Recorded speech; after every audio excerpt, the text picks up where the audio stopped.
Sir. Hi, how you doing? My name is Noah Spatia. I'm a student here at Kennedy King College on the automotive program.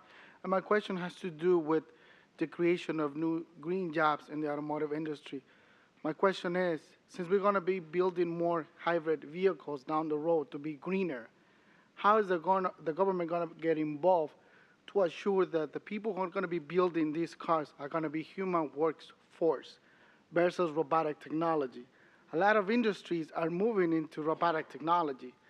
So what's going to leave us in good green jobs down the road if they decide to go robotic versus Well, are human there guarantees workforce? that all of these jobs are going to be human jobs instead of automated jobs?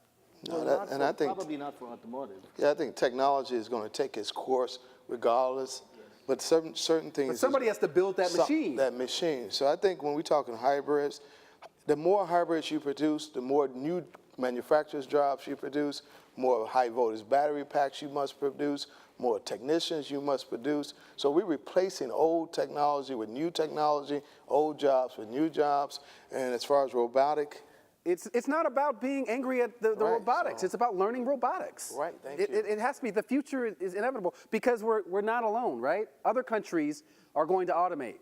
So we have no choice. And you can't use robots to install solar panels. You can't use robots to build the new power grid that is going to be necessary to channel all the power coming from wind energy or solar energy into the main grid. So it's not about regretting that certain jobs are not human jobs. It's about finding the ones that are and learning how to operate those machines. That's a way to move up in your career, as a matter of fact. We're going to enter our last segment where we're going to look at what we can do. We've talked about things that the government can do, things that individuals can do, activists and so forth, but what can we as individuals do? What can I do today? A lot of ideas in this next package. One of the biggest things that people can do is just change their light bulbs. As they go out, replace your old light bulbs with a compact fluorescent. Those are the spirally looking ones.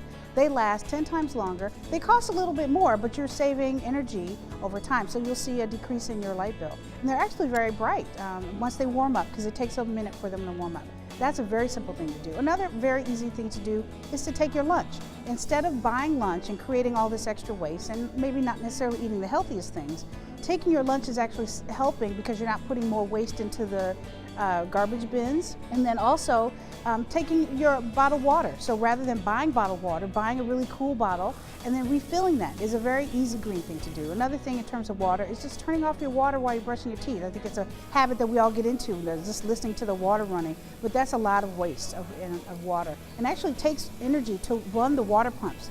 So we don't think about it, we just think of it in terms of water, but that's also an energy waster. Fixing leaky faucets, insulating the home, growing a garden, unplugging things, not only, of course, to save the planet, but also to just save money. And it's just a very smart thing to do. And then, of course, recycling is very simple.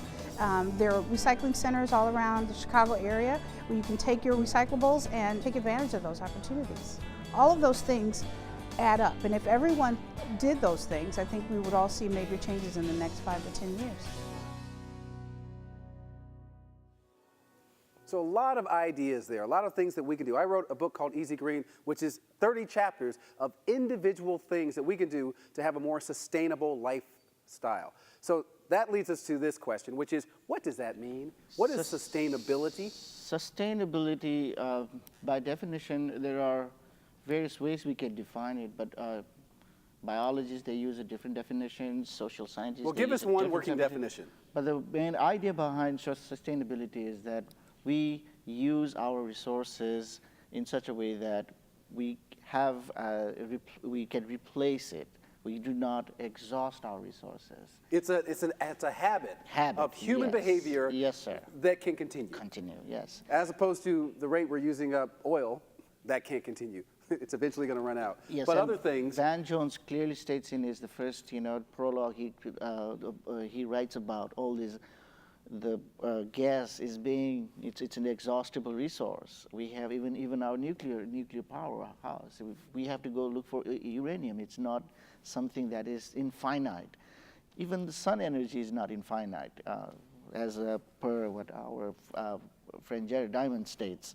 even sun power, depending upon how we use our plants and how we place them, the photosynthetic, from photosynthesis, how much we can harvest, that is also, it's not an infinite So resource. everything's limited in some It's a ways. limited resource, yes. Well, in light of that, we've got to think about what can we do. Let's focus on solutions. What are things that are happening now, things that are working now, that are sustainable, that are steps in the right direction? Well, I can elaborate on just something as simple as not littering the planet that you walk on. I see it every day, all day, when you have different materials, this type of plastic, this type of foam, this type of whatever. Have you seen those people just throw it right out the window on the freeway? I've seen it, and I've seen it in classrooms where people just blatantly throw things on the floor. But to the environment, it should be some type of responsibility. It reminds me of your point, which is we have to start early, because I don't know how that is possible. The people, I've seen them throw it out on the freeway, but I was raised to think another way. Isn't that a key to it? It is, yeah. And the earlier we start, the easier it's going to be to conserve in the future. Like I say, I have 9-month-old boys, and we take them out, we let them touch a tree, we let them touch a rose petal, we let them touch, grass, just the tactile sensations, because they're fascinated by that. But also, I notice it calms them. They're already developing a love of nature, and I think 9 months is not too early. And I think that's what it's going to take. Federal governments also need to take the responsibility and steer local governments to making these rules towards sustainability. I think Chicago, Ben Jones, mentions in his book that Chicago is a pretty good example of a step in the right direction towards sustainability. Well, give some examples. Give Chicago its props.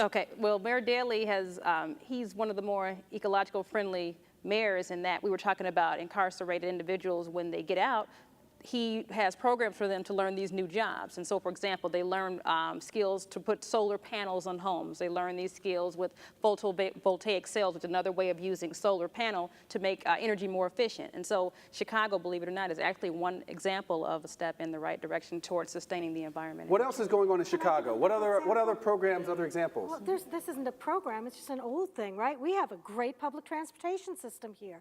And unlike some cities, our public transportation goes into all neighborhoods, right? It's not like Washington, D.C., where the metro goes to the rich neighborhoods only. Or in L.A., where it doesn't exist. Or it doesn't exist, yeah. That's where I'm from.